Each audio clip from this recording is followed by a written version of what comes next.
Emotional tension. The title carries a deep tension between vulnerability and resilience. It evokes the primal human need for shelter, safety, and belonging, set against a brutal, unforgiving era. The word survival signals stakes, life and death. What it took implies sacrifice, hardship, and a price paid. Viewer assumptions and questions. How did ordinary people build homes without modern tools? What dangers did they face? Was it just physical labor or something deeper? What did home even mean in such dark times? Characters and conflicts. A common man, not a king or knight, fighting against poverty, loss, hostile neighbors, and the indifference of the powerful, all to build something lasting for the people he loves. The arc must deliver emotional growth through sacrifice, community, and the quiet heroism of ordinary life. Emotional trigger. Empathy. Resilience against injustice. The universal longing for home and safety. Thumbnail title suggestion. A lone figure carrying timber through a muddy, rain-soaked Saxon village at dusk, with a half-built wooden frame in the background. Title overlay. He had nothing. He built everything. The year was 847 AD, and the village of Aldford sat like a wound on the edge of the Wessex marshlands, a scattering of mud-daubed huts, smoke-stained and sagging, where the wind cut through walls as easily as it cut through flesh. It was here, in this forgotten crease of Saxon England, that a man named Wulfric knelt in the cold October mud, staring at the blackened remains of what had once been his home. What it took to build a home in the Dark Ages, that was something Wulfric was about to learn in the hardest way a man could. He was 31 years old, though he looked far older. His hands were cracked and scarred from years of working other men's fields. His back carried the memory of every sack of grain he had hauled since boyhood. And now, standing in the charcoal skeleton of his cottage, he carried something heavier than all of it, the knowledge that his wife Edith and their 2 children, 7-year-old Leofric and 4-year-old Hild, had nowhere to sleep when the sun went down. The fire had started 3 nights earlier. A gust of wind, a poorly banked hearth and dry thatch. That was all it took. Wulfric had been returning from the river when he saw the orange glow painting the sky above the tree line. He ran. God, how he ran. He reached the cottage just in time to pull Hild from beneath a fallen beam, her small face streaked with soot, her cries swallowed by the roar of flames. Edith had gotten Leofric out through the back, but the cottage, everything they owned, every tool, every stored grain, every woven blanket, was gone. The village elder, a stooped man named Godwin, had offered them a corner of his own home for 3 nights. 3 nights, he said, not unkindly but firmly. After that you must find your way, Wulfric. I have my own to feed. That was how things were in Aldford. Survival was not a shared burden. It was a private war, and every family fought it alone. Wulfric had spent those 3 nights sleepless, lying on the packed earth floor of Godwin's hall, listening to Hild whimper in her mother's arms. He stared at the low ceiling of woven hazel and thought about what it meant to have on the roof. In the Dark Ages, a home was not a comfort. It was the difference between life and death. Winter was 6 weeks away. Without walls, without a hearth, without stored food, his family would not survive it. On the morning of the 4th day, Wulfric walked to the edge of the forest and stood beneath the ancient oaks. The trees were enormous, their trunks wider than a man's reach, their branches creaking like the bones of old giants. He had no axe, it had been lost in the fire. He had no iron, no rope, no help. What he had was a promise he had whispered to Edith the night before, while she pressed her face into his shoulder and tried not to cry. "I will build us a home," he said. "I swear it on everything I am." He went first to the Thanes estate, a timber hall surrounded by a low palisade, where Lord Cenric held dominion over Aldford and its people. Wulfric knelt before him and asked for permission to cut timber from the forest, a request that required the Lord's consent, since every tree, every stone, every blade of grass belonged to Cenric by right of birth and sword.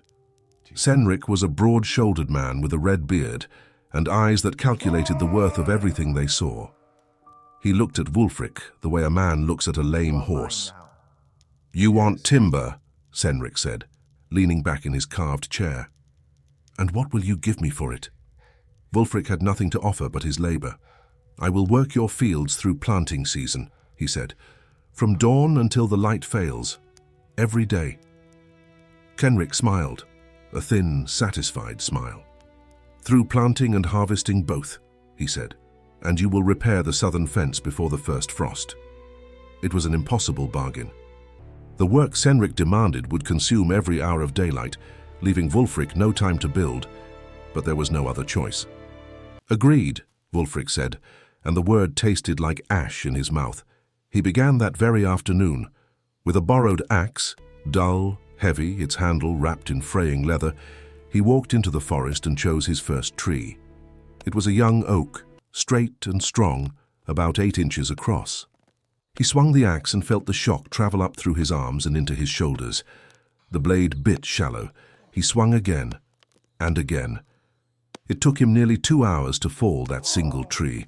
When it finally cracked and groaned and toppled into the undergrowth, Wulfric stood over it, breathing hard, sweat running down his face despite the cold. 1 tree. He would need at least 40 for the frame alone. That night, he dragged the trunk back to the plot where his old cottage had stood. Edith was there, feeding the children a thin porridge made from grain she had begged from a neighbor. She looked at the single log and then at her husband's face, and she said nothing. She didn't need to. They both understood the enormity of what lay ahead, the months of backbreaking work, the race against winter, the price that would be paid in flesh and exhaustion. But Wulfric saw something else in her eyes that evening, something small and fierce. It was trust, and that, more than any axe or timber, was the foundation upon which he would build.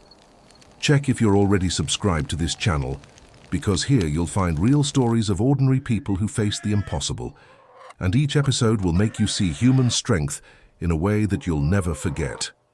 Sign up now. The weeks that followed were the hardest of Wulfric's life, and in a life defined by hardship, that was saying something. Every morning before dawn, he rose from the makeshift shelter he had rigged from branches and animal hides, a pitiful thing that kept out neither wind nor rain, and walked to Lord Cynric's fields. There he worked alongside the other bondsmen, turning the heavy clay soil with a wooden plough, clearing stones, hauling dung from the cattle pens to spread across the fallow strips. The work was endless and numbing, and Cynric's reeve, a pinch-faced man named Osbert, watched them all with the sharp attention of a hawk counting mice. When the light began to fade, and the other men trudged home to their warm hearts, Wulfric's second day began. He walked to the forest with his borrowed axe and worked by the last grey light of evening, felling trees, stripping branches, dragging trunks through the mud. His hands blistered, burst, bled, and hardened into something that no longer felt like skin. His shoulders found with a deep, grinding pain that never fully went away. Some nights he worked until he could no longer see, and then he sat in the darkness among the fallen timber and simply breathed, too exhausted to move. Edith did what she could. She gathered reeds from the marshland for thatching, wading into the cold water up to her waist, cutting the tall stalks with a bone-handled knife. She mixed clay and straw for the daub that would fill the walls, working the heavy paste with her bare feet until her legs were caked brown to the knee.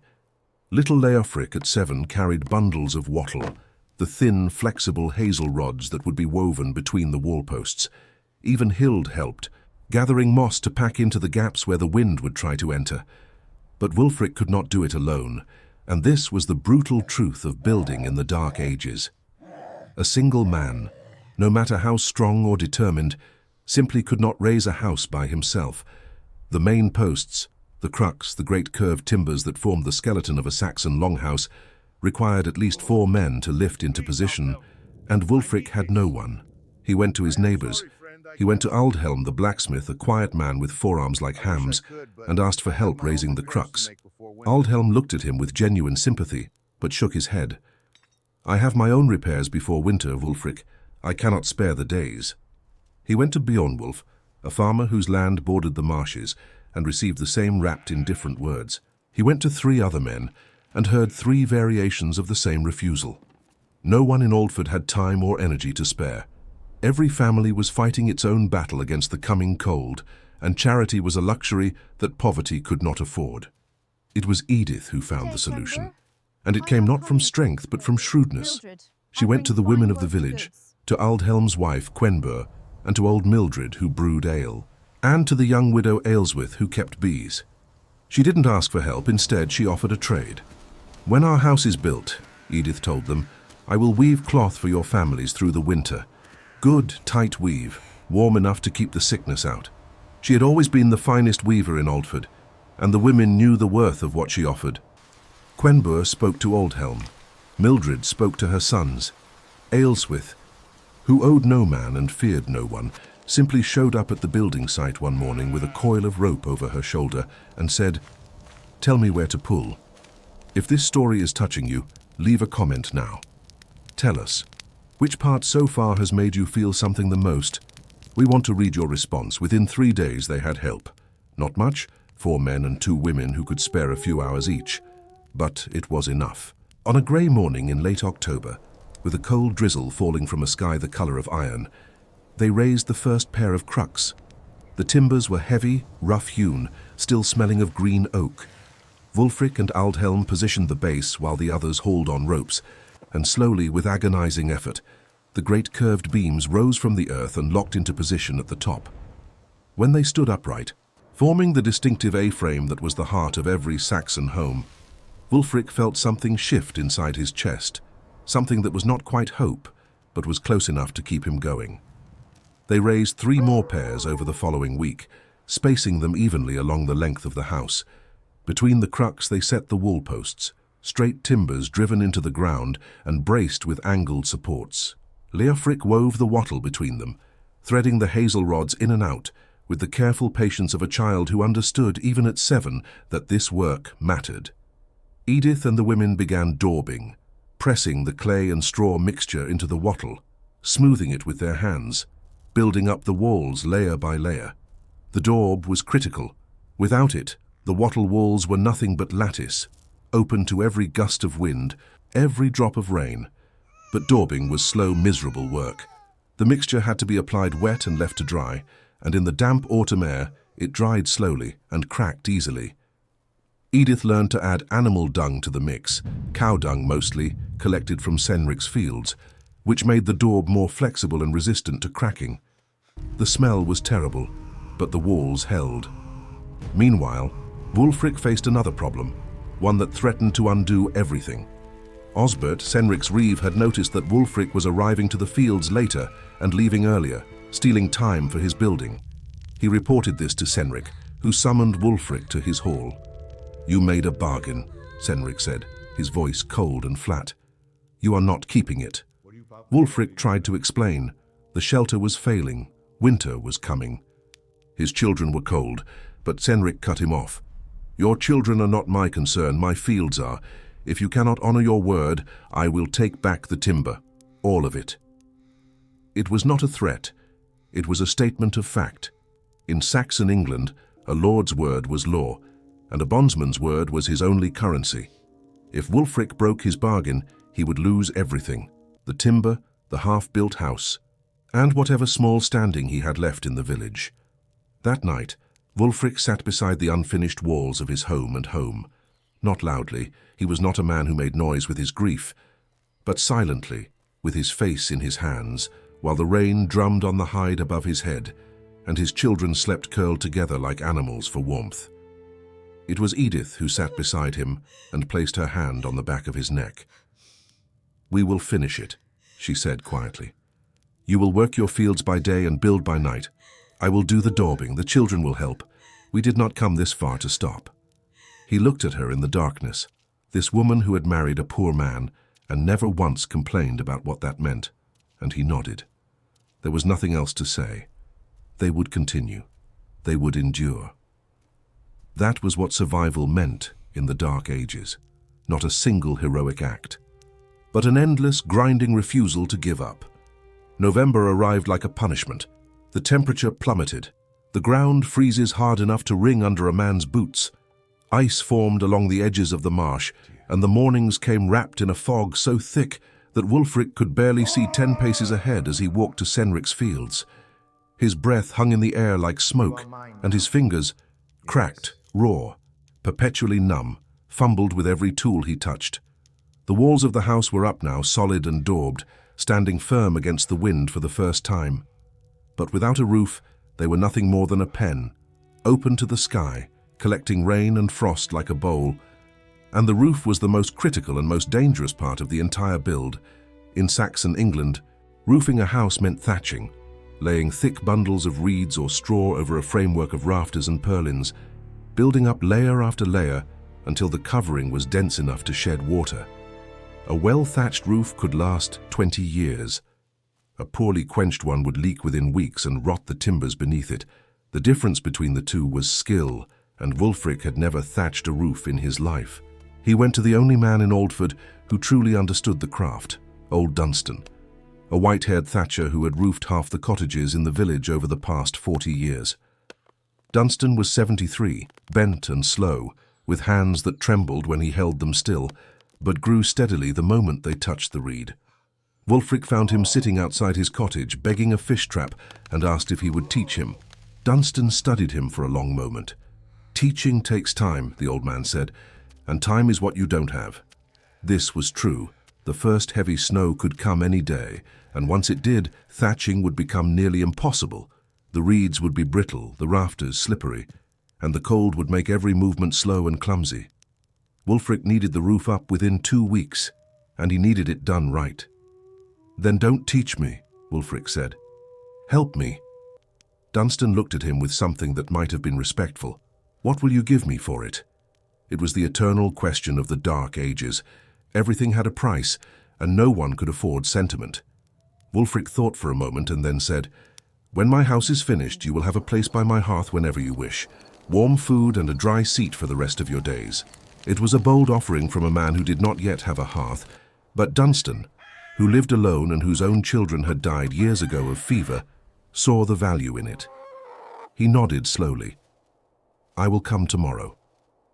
And he did. Dunstan arrived at the building site the next morning, carrying a bundle of thatching tools, a legget for dressing the reeds, a thatching needle, a handful of iron hooks. He moved slowly, painfully, but his eyes were sharp and his instructions precise. "The reeds must lie at this angle," he told Wulfric, demonstrating with a bundle pressed against the rafter. "Too steep, and the rain slides too fast, carrying the thatch with it. Too shallow, and the water pools and seeps through. You must find the balance." They worked together through the short, bitter days. Wulfric carried the heavy bundles of reeds up the ladder, a crude thing made of lashed poles, while Dunstan positioned them and showed him how to fix them in place with hazel spars twisted into hooks. Edith worked below, preparing the bundles, trimming the butt ends to an even length so they would lie flat and tight. Leofric carried water. Hild sat wrapped in every scrap of cloth they owned and watched with wide, serious eyes. The work was painful. Each course of thatch had to overlap the one below it by exactly the right amount. Too little overlap and rain would find a path through. Too much and the roof would be so heavy it might collapse the crux. Dunstan's hands trembled, but his judgment never wavered. "Here," he would say, pointing to a spot where the reeds were too thin. "Add another layer here or you will curse yourself in January. If you are following this story and feeling the strength of this family, comment now. A home is more than walls." We want to see how many people here understand the true meaning of this phrase. On the 9th day, disaster nearly struck. Wulfric was on the roof, straddling the ridgepole 12 feet above the ground, when the ladder slipped on the frozen mud below. He lurched, grabbed for the nearest rafter, and hung for a terrible moment with his legs dangling over the edge. Edith screamed. Leofric ran to brace the ladder. Wulfric pulled himself back up with arms that shook so badly he could barely grip the wood. He sat on the ridge for a long time, heart hammering, staring at the ground below and thinking about what a fall from this height would mean. A broken leg at best, a broken back at worst. Either would be a death sentence. There were no physicians in Aldford, no healers with real knowledge. A man who could not work was a man who could not eat, and a man who could not eat did not last long. He climbed back down carefully, checked the ladder, and went back up. There was no alternative. The roof had to be finished. On the 14th day of November, they laid the final course of thatch along the ridge and capped it with a thick roll of reeds bent over the top and pinned down with crossed hazel spars. Dunstan stood below, squinting up at the finished roof with the critical eye of a craftsman, and said, "It will hold." 2 words, but Wulfric heard them like a hymn. That night, for the first time in nearly 7 weeks, his family slept inside 4 walls beneath a solid roof. Edith had swept the earth floor clean and laid fresh rushes. In the center of the house, in the shallow pit that Wulfric had dug and lined with stones, she built a fire. The smoke rose through the thatch. There were no chimneys in Saxon homes, and the smoke filtering upward actually helped preserve the reeds from insects and rot. The air inside was thick and warm and smelled of burning oak and damp earth and something else, something that Wulfric could not name, but that felt for the first time in a long time like peace. Little Hild crawled into her father's lap and fell asleep within minutes, her small fingers curled around his thumb. Leofric lays on his back, staring up at the thatch above him as if it were the vault of a cathedral. Edith sat beside Wulfric and leaned her head against his shoulder, and the fire crackled and popped, and outside the wind howled across the marshes and could not reach them. Wulfric did not sleep for a long time that night. He sat in the warmth and listened to his family breathe, and he thought about what this house had cost, the endless labor, the finding bones, the humiliation before Cenric, the bargains and debts and borrowed tools. He thought about Dunstan's steady hands and Aelswith's rope, and Quenbur's kindness, and Edith's fierce, quiet strength. He thought about what it truly took to build a home in the Dark Ages, and he understood that it was not timber or thatch or daub or skill. It was something far more fragile and far more powerful than any of those things. It was the refusal to let the darkness win. Winter came hard that year. December brought snow that piled in drifts against the walls of the village, and January brought a cold so deep that the marsh froze solid enough to walk across. Birds fell from the sky, dead in mid-flight, their small bodies stiff before they hit the ground. 3 people in Aldford died that winter: old Mildred, whose cough had rattled in her chest since autumn, and 2 children from a family on the eastern edge of the village whose cottage roof had caved under the weight of snow. But Wulfric's house held. The crux stood firm. The daub didn't crack. The thatch, laid with Dunstan's exacting care, shed the snow and rain without a single leak. Inside, the fire burned day and night, fed with wood that Wulfric had stockpiled during those desperate weeks of building, and the warmth pooled in the low-ceilinged room like something alive, something that pushed back against the killing cold outside. Dunstan came often, as Wulfric had promised. He sat by the hearth on a stool that Leofric had helped his father build, a crude, 3-legged thing, but solid. And he told stories of the old days, of the great halls he had helped thatch in his youth, of lords and battles and feasts that seemed to belong to another world. Hild sat at her feet and listened with her mouth open. Leofric asked questions. How thick should the walls be? How do you know if a beam is strong enough? What makes a good house? Dunstan answered each one with the patience of a man who had waited a long time to pass on what he knew. Edith kept her promise too. Through the long winter evenings, she sat at her loom, rebuilt from salvaged wood and borrowed thread, and wove. Cloth for Quenbur, cloth for Aelswith, cloth for every family that had helped them, measured and cut and delivered with a quiet pride that needed no words. Her weaving was beautiful, tight even, warm, and it bound the debts of the building season into something that felt less like obligation and more like community. Spring came slowly, grudgingly, as if the land itself was reluctant to believe that warmth could return, but it did. The snow melted, the marsh thawed, green shoots pushed through the dark soil, and the air lost its bite and filled instead with the smell of wet earth and growing things. Wulfric honored his bargain with Lord Cenric. He worked the fields through planting season, as he had promised, and he repaired the southern fence before the first frost had even left the ground. It nearly broke him. The combination of building and laboring had taken something from his body that rest alone could not restore. His left shoulder ached constantly, a deep, grinding pain that woke him up in the night. His hands, scarred and thickened, could no longer fully close. But he didn't complain. A promise was a promise, and in the Dark Ages, a man's word was the only architecture that mattered more than wood and stone. What surprised Wulfric most was what happened after the house was finished. Other families in the village began to come to him, not for help, exactly, but for knowledge. Young Edric, newly married, asked how Wulfric had angled his crux to bear the most weight. Beornwulf, who had refused to help months earlier, now stood at the edge of the building site and studied the wall construction with open admiration. "How did you keep the daub from cracking?" he asked, and there was no shame in his voice, only genuine curiosity. Wulfric told him, the cow dung, the careful layering, Edith's method of mixing. He told everyone who asked. He held nothing back. Something changed in Aldford that year.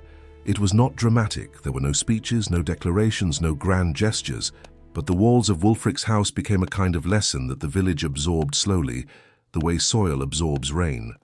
When a storm damaged Aldhelm's forge the following autumn, 4 men showed up to help repair it without being asked. When Elswith's beehives were destroyed by a bear, 3 families contributed honey from their own stores to help her restart. The village did not become generous overnight. Poverty and scarcity still governed every decision, but something had shifted in the understanding of what it meant to survive together rather than alone. Years later, when Leofric was a grown man with a family of his own, he would build his own house on the plot next to his father's. He used the same techniques Wulfric had learned from Dunstan, the angled crux, the woven wattle, the dung-mixed daub, the carefully layered thatch. But he added improvements of his own, a stone-lined drainage channel around the foundation to keep the floor dry, a partition wall to separate the sleeping area from the main hall, a wider doorframe that lets in more light. Wulfric watched his son build and felt something that he had never expected to feel, the sense that what he had created was not just a house, but a beginning, something that would outlast him. On the last evening before Leofric's family moved into their new home, Wulfric walked through his own cottage one final time. He ran his hand along the wall, feeling the rough texture of the daub beneath his scarred fingers. He looked up at the thatch, dark with years of smoke, still tight and sound. He stood by the hearth where he had held his daughter on that first cold night and felt the warmth that still lived in the stones, what it took to build a home in the dark ages. He knew the answer now, and it was not what he had expected when he stood in the ashes of his old life with nothing but a promise and a borrowed axe. It was not strength, though strength was needed. It was not skill, though skill was earned. It was not timber or thatch or iron nails or a lord's reluctant permission. It was love made visible. It was despair transformed into purpose. It was the understanding that a home is not built from the ground up. It is built from the inside out, from the people who fill it, from the warmth they carry within them and share with each other when the world outside is cold and dark and indifferent. Wulfric stepped outside into the evening air. The sun was setting over the marshes, painting the sky in shades of amber and deep red. Smoke rose from every chimney in Aldford, from homes he had helped repair, from homes his knowledge had improved, from homes that stood a little stronger because one man had refused to let the darkness win. He closed the door behind him. The wood was solid under his hand, the hinges held firmly.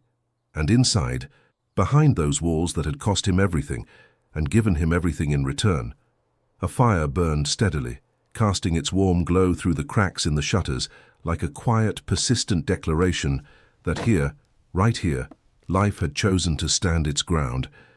If you've watched this far, it's because you liked this case. Leave a comment saying, "I've watched this far," so I can get to know you and know who really likes the stories here on the channel. If this story touched your heart, leave a like. Every like helps this story reach more people who need to hear that it is possible to rebuild when everything seems lost. Share with someone who is going through a difficult time, someone who needs to remember that the strength to build again has always been within them. And if you haven't signed up yet, sign up now. Because here every week we tell stories about ordinary people who did extraordinary things, and this next one might be just the one you needed to hear.